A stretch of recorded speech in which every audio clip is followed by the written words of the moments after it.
నిజంగా జగన్మోహన్ రెడ్డి వైసీపీ ఈవీఎంల వల్లే ఓడిపోయిందా? ప్రజలు ఓడించలేదా వైసీపీని? ఈవీఎంల ట్యాంపరింగ్ సాధ్యమేనా అంటే ఏం చెప్తారు? ఇక్కడ ఒక విషయాన్ని చూడాలంటే, అంటే ఈవీఎంల మీద ఆరోపణలు అనేవి చాలా భయంకరమైన ఆరోపణలు వస్తున్నాయి.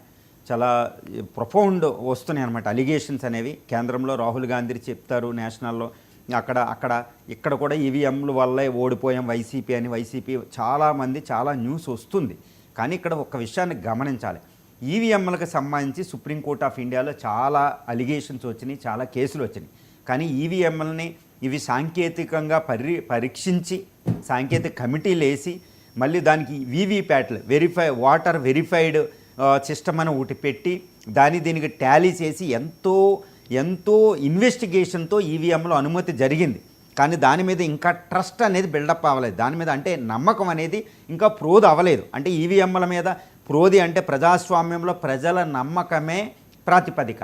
ఆ ట్రస్ట్ ఇంకా ప్రోది చేయవలసి ఉంది ఎలక్షన్ కమిషన్.